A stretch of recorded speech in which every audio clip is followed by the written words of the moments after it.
Welcome here to TalkFCB and welcome to a very, very exciting video coming your way today because we are going to be discussing the brand new additions of Adama Traoré and Pierre-Emerick Aubameyang. What are they going to bring? What will they provide to this team? What kind of characteristics will they add that we maybe didn't already have? And we are going to be looking at potential lineups there. What exactly is Xavi going to do with these extra options at his disposal? And we're also going to be highlighting what I feel is such an important point there about what especially these two players, Adama, Aubameyang, what they could add, particularly in tough away games. We're going to be analysing it all, and hopefully it's going to be exciting.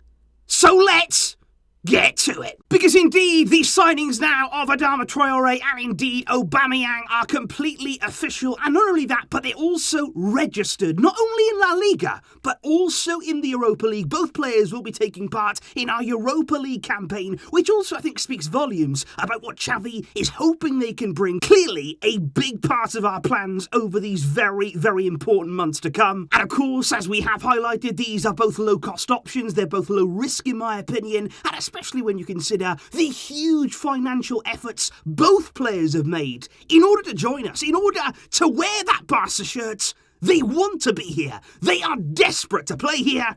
And I really believe we're going to see that out on the field. And before we do get into the positions, the characteristics, and all of the tactical stuff, what I do want to first address is that some people are maybe thinking, were these additional forwards, were these forward signings really necessary for Barca to bring in the January transfer window, given the fact that it's already being quite widely mentioned that we now have so many forwards at our disposal? When you look here at those options, you've got Martin Braithwaite, who's just coming back from a long-term injury problem. Of course, we don't know what's going to happen with Ousmane Dembele and all of that kind of situation.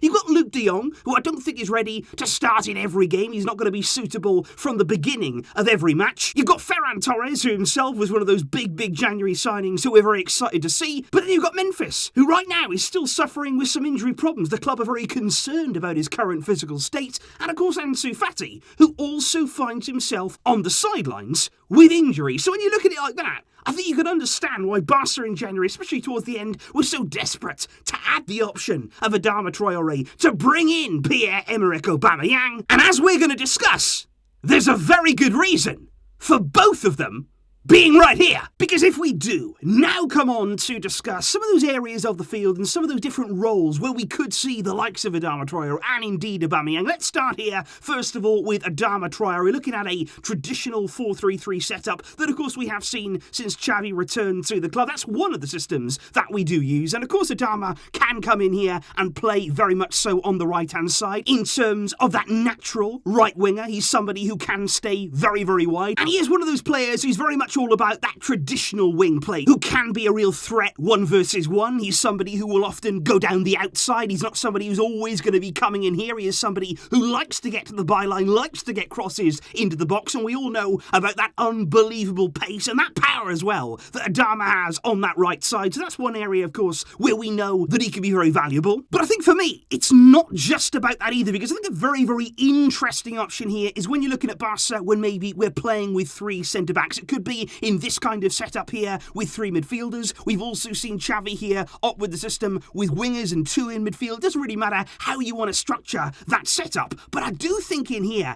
as that right wing back, could Adama Traoré play that sort of role? Because when you look at the kind of characteristics that he has, like I've already said, he's very quick, he's also very powerful, he's a very strong player as well, and in his time at Wolves, he did play some football in this very setup. And what I would also say, and what's different here about playing this setup in a Barcelona team is, we know we're going to have more of the ball. So Adama is not going to be camped here in his own half. We're not going to be really defending deep. He's not going to have to do defensive work for all of the game. Mostly, his job here is going to be about getting down that right side. And could he actually be used there as an option of a really wide player, somebody who's very quick, and could that nicely complement Ferran Torres? Because he's somebody, of course, who does like to come inside, does like to maybe take up some more central positions there, and you just wonder whether that little combination, Adama and Ferran, both on the right, whether that could work. Then, of course, when it comes to Pierre-Emerick Aubameyang, we all know exactly what he is going to provide from this centre-forward position here. And the one thing that I would say about Aubameyang, we already know that he's going to offer really, really good options in behind him. He makes very, very good runs. He's very quick. We all know about the way that he can stay on the shoulder and really threaten teams. But what I would also say about Aubameyang is that he's very much used to here playing up on his own. At Arsenal, he was not really given a partner at times. It was always going to be him in that lone centre-forward role. So he's going to have absolutely no problem playing in that position, where at times it can be lonely at Barça. You've really got to know what you're doing, and I think Aubameyang will definitely understand that kind of setup. But I would also offer up as well, not only the possibility that Aubameyang can play strictly down the middle, but also during his time at Arsenal, we have often seen him out on the left-hand side. Now, this is interesting. Maybe when Arsenal have played with Lacazette, you have at times seen Aubameyang out on this left side. Now, that could also be interesting when you're looking at the runs of maybe Jordi Alba. Certainly the fact that he loves to get forward, he loves to really command this wing. And then maybe you've got somebody like Aubameyang moving inside and not actually playing here as a winger. But what he did at Arsenal when he was in that left wing role, the runs were very, very clever and often undetected, because all the focus here is on the centre forward. You've got wingers out here as well. All the focus is here, and often you have Aubameyang there slipping in round the back, making some really clever, crafty runs into the box.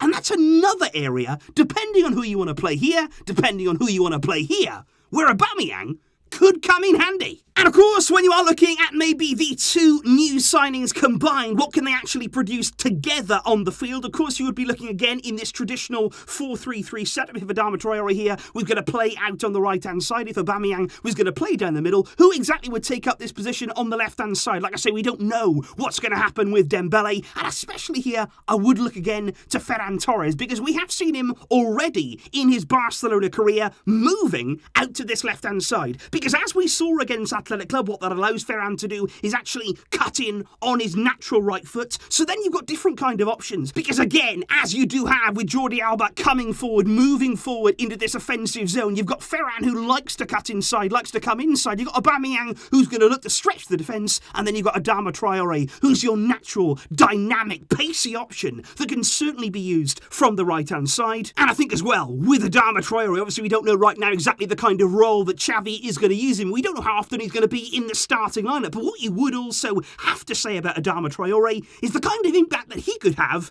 coming off the bench too. It's not all about starting games. It's not all about what we're going to do right from the beginning, but what could he offer coming off the bench against tired defences, against tiring legs there, defending against that kind of pace when the game maybe is a bit stretched.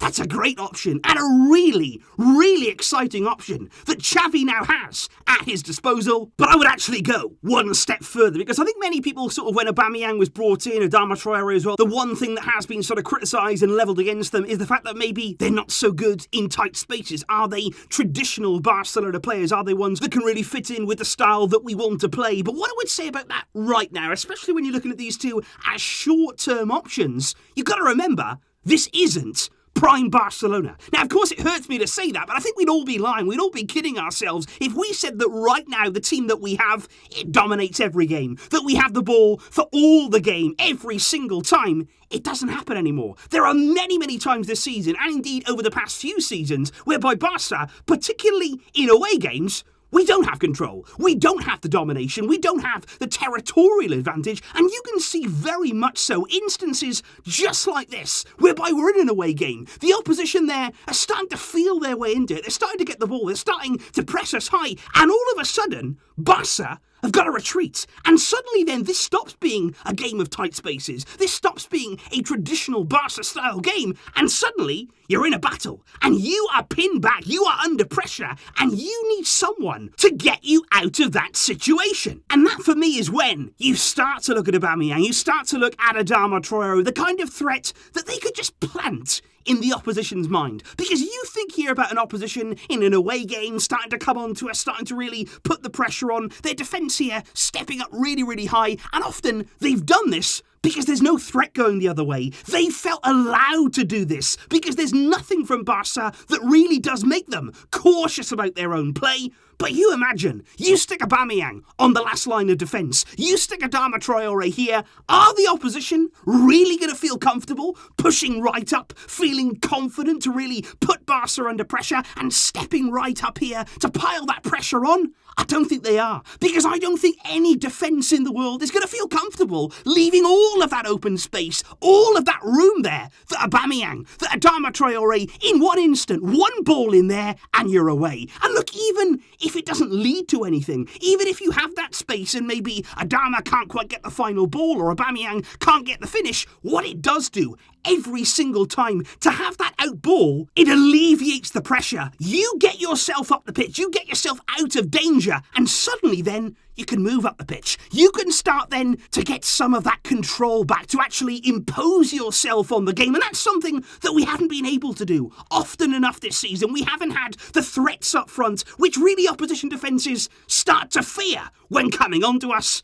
And I just think that's a really nice option to have, especially, like I say, as the game goes on, to have players like that who are able to plant that seed of doubt in the opposition's mind. And for Xavi, those are two valuable options. Because look, guys, overall, as I have said, since both of these players basically were signed at this club, what we need right now is some help. What we need right now is players to come in and help this process. We are in a battle, and we have to be aware of that. We are in a huge, titanic battle right now to qualify for next season's Champions League, whether it be by finishing in the top four, whether it be by winning the Europa League. However we do it, we've got to do it, because that is essential for the future of our club. And bringing in Adama Traoré, bringing in Aubameyang, if they can contribute, if they can help and just assist us in some way in securing that Champions League football again, it'll be worthwhile, because we, in these months to come, need everyone together, pulling in one direction, all the players, all the staff, committed and ready for this challenge. So please, guys, do leave your thoughts in the comments down below, because this for me is a very, very exciting time at Barca. You've got to give Xavi options. You've got to give him the ability here to be able to change games, to play different systems, depending on the opposition, to have those different threats available. It is very, very useful for any coach to be able to have that. So please do let me know what you believe the likes of Adama Traoré, of Aubameyang can bring to Barca, and whether now we can make that push, get that Champions League football, and in the second half of the season, really up our game. Let me know your thoughts down below, and of course I'll see you soon, ahead of this weekend's clash against Atletico. I will see you soon, guys, and I thank you for your support. But until next time, as always, Visca El Barça.